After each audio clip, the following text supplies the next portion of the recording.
आइए बच्चों 6.6 में आगे बढ़ते हैं 9वें प्रश्न की तरफ। 9वां प्रश्न बच्चों एंगल बाइसेक्टर थ्योरम जो पहला प्रश्न था उसका ठीक विपरीत है।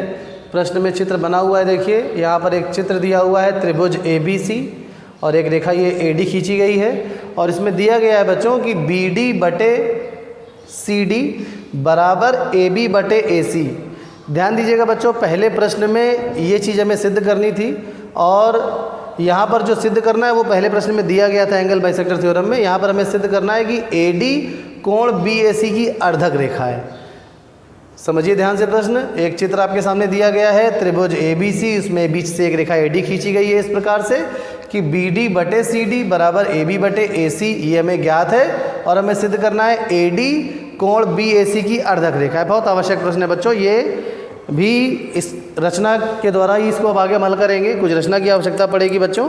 तो रचना देखिए क्या करते हैं, जैसे हमने पहले प्रश्न में रचना करी थी लगभग उसी प्रकार से है रचना। यहाँ पर BA को हम पहले बढ़ाते हैं आगे, तो रचना में बच्चों हम BA को बढ़ाएंगे आगे और BA को कितना बढ़ाएंगे, जितना AC है। तो AC को पहले नाप लेते हैं। AC यहाँ पे आ रही है लगभग हमारी 12, तो बढ़ाते हैं इसको इतना कि ये AC के बराबर हो जाए।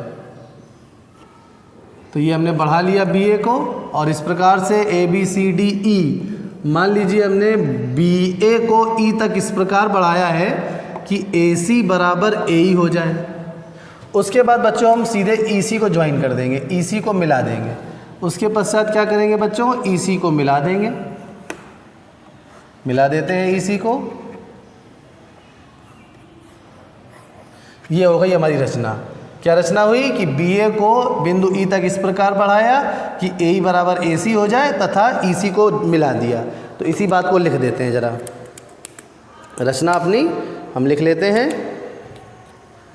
तो चलिए लिखते हैं रचना, ये ऊपर इरेज कर देते हैं,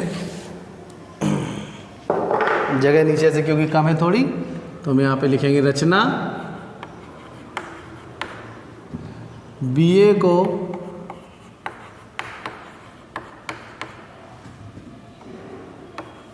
E तक इस प्रकार बढ़ाया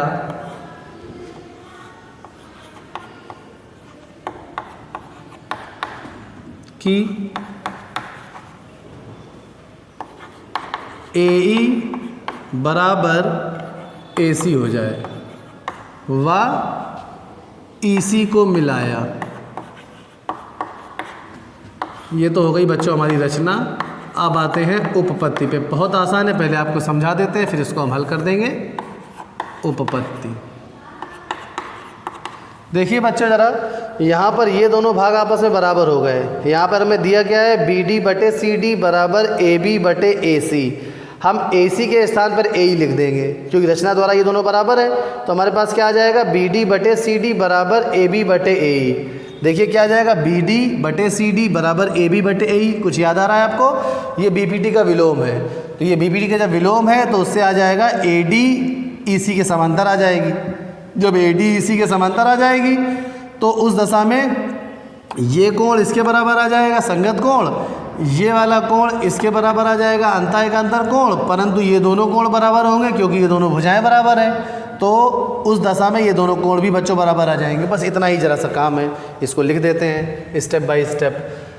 तो उपपत्ति में आते हैं, पहले जो दिया गया था उसको लिखते हैं। ये BD, बहुत आसान प्रश्न है बच्चों, BD बटे CD बराबर AB बटे AC। ये बात हमें ज्ञात थी, गिवन है ये बात, तो यहाँ लिख देंगे ज्ञात है। अगली पंक्ति में BD बटे CD एज इट इज़ रहेगा और AB भी एज इट इज़ रहेगा। बस बच्चों हमने क्या करा है, AE और AC आपस में बराबर है, तो हम AC के स्थान पर AE लिख देंगे और यहाँ पर लिख देंगे रेफरेंस रचना से। रचना से AC और AE बराबर है तो AC की जगह हमने AE लिख दिया। अब बच्चों देखिए ध्यान से, त्रिभुज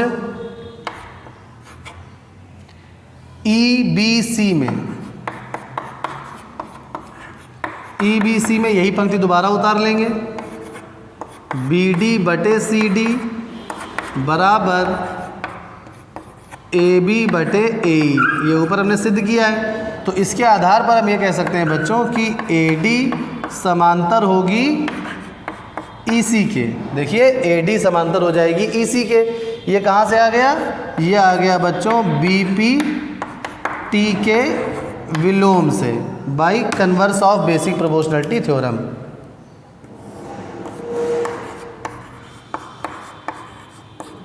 BPT के विलोम से, ये बात हमने लिख दी।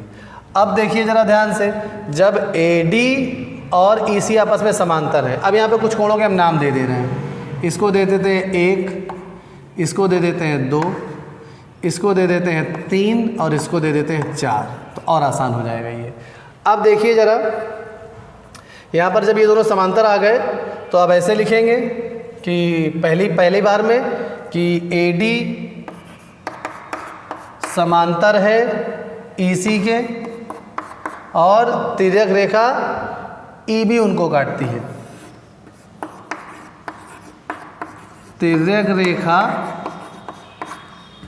EB है, EB उनको काटती है। देखिए ज़रा क्या लिखा हमने, यहाँ पे लिखा हमने कि AD EC के समांतर है और तिर्यक रेखा EB है। इस दशा में देखिए कोण 1 और कोण 3 आपस में बराबर हो जाएंगे। देखिए ये समांतर रेखा, ये तिर्यक रेखा है, तो ये कोण 1 है और इधर ये वाला कोण 3 है। ये बच्चों क्यों बराबर होंगे? क्योंकि ये संगत कोण है।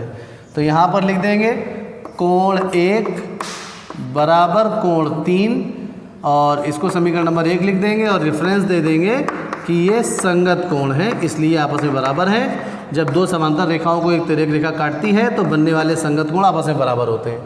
उसी प्रकार से बच्चों AD समांतर है EC के, और अब की बार तिर्यक रेखा कौन सी ले लें हम? अगर AC ले लें और इस दौरान हम तिर्यक रेखा, ट्रांसवर्सल कहते हैं अंग्रेजी भाषा में, और तिर्यक रेखा मान लीजिए अब की बार EC है। AD समांतर EC और तिर्यक रेखा AC। तिर्यक रेखा क्या है बच्चों? AC है। तो उस दशा में देखिए क्या होगा, कोण 2 कोण 4 के बराबर हो जाएगा। कोण 2 बराबर हो जाएगा कोण 4 के। क्यों बराबर हो जाएगा ये?